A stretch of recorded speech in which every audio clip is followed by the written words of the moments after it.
3 companies, 1 vision and 1 mission. The vision is sustainable sport, and that mission, to save rallying.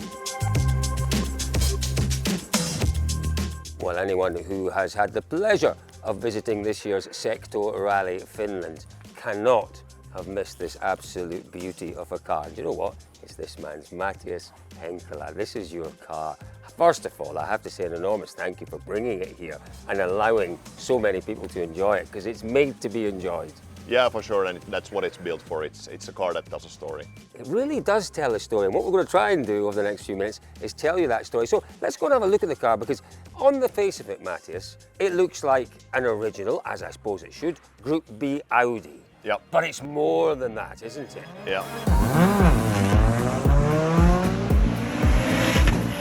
The car, it started its life as 2 cars. So the front end, it was from a 4-door sedan, and the rear is from a Quattro. But it's actually the same way that they built them in the 80s. Is that right? Yep. They took 2 cars and put them together? Yeah. This was a project that has stopped, and it was from Sweden, and it was actually meant to be a drag racing car. You saved it. You saved it for us rally fans. Yeah. That's so important. Now, we'll take a look in the engine, because that's really, really important shortly. But let's have a look around the car. Tell me what you would describe as original Audi Quattro Group B on this car. Original or like replicated? Replicated, yeah. Original parts are basically everything. So everything is period correct. But it's a classic Group B car for the future.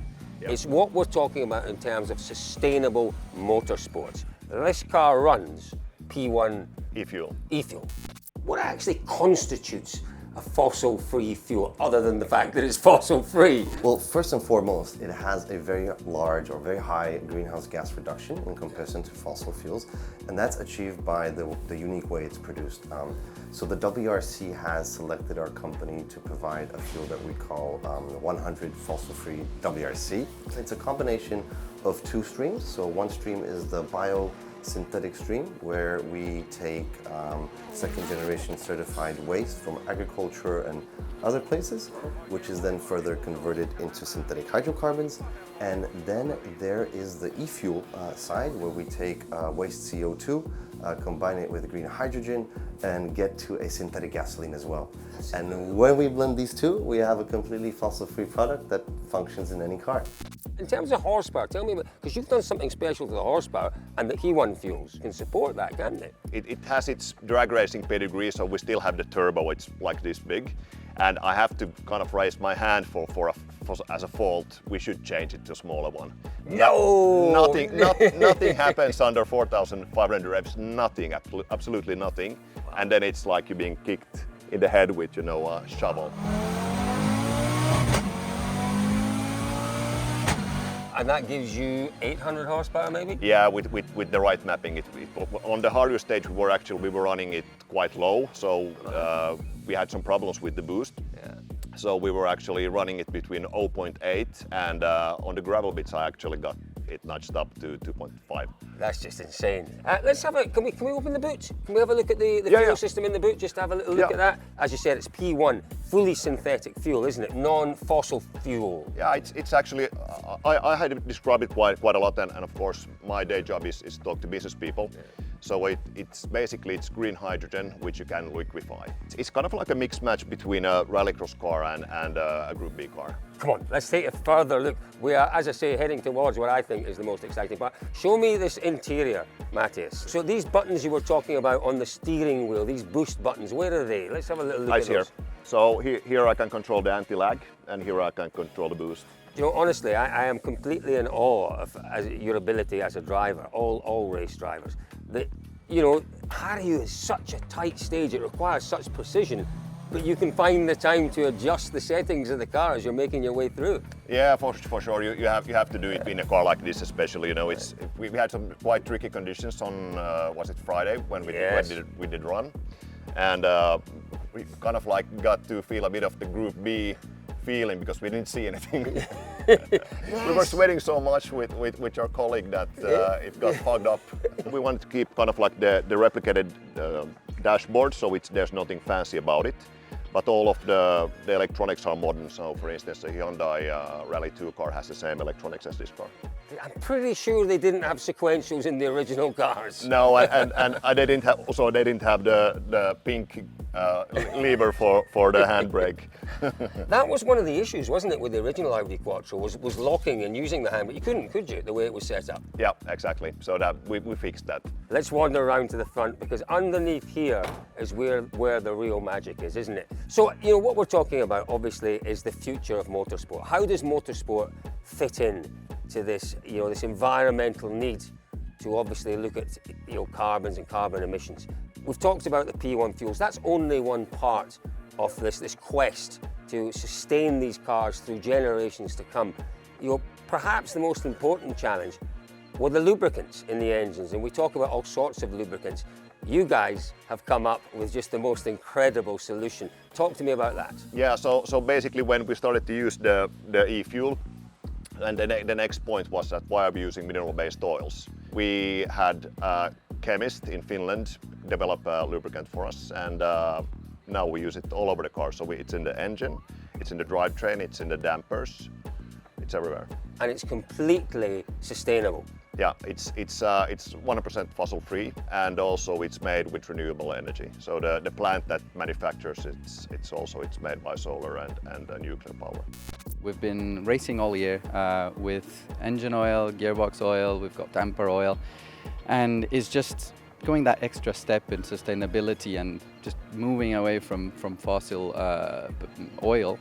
And yeah, lubricating with non-fossil sources. So there's not a single drop of mineral oil. Instead, we use what we call esters. So we synthesize molecules from different waxes and bio sources, waste material as well.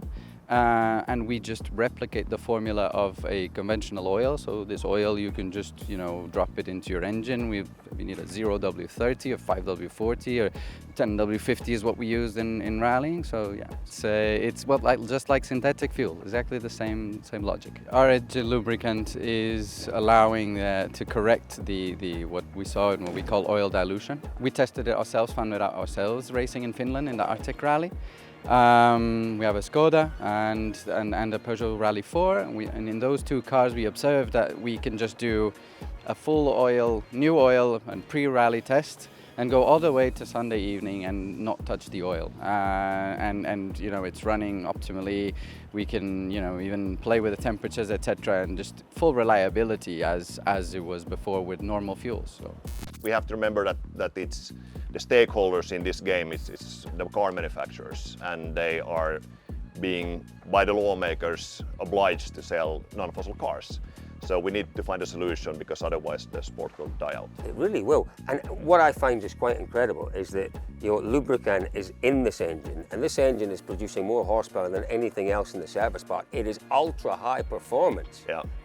And that's what the Lubricant is designed to work with. Yeah. The backstory where the innovation came from, it's derived from nuclear power plants. We have to remember that there's 1.5 billion cars on the road today, and also in sense of lubrication, also electric vehicles use lubes. So there's mineral-based lube in electric cars at the moment. We look at electric cars and we hold them up there as being the answer, but as you say, they're electric in terms of the power, but it's all the other elements within that we still have to continue looking at, and this is a solution for those elements. Yeah, exactly, and everything really starts by a green grid. So in Finland we are also very massively lucky about that. So 82% of all energy was fossil-free last month. Yeah. 82%. Is that right? 82%. Innovation is an integral part of our company, right? We're a startup based out of Berlin, but we're hungry and eager to change the world.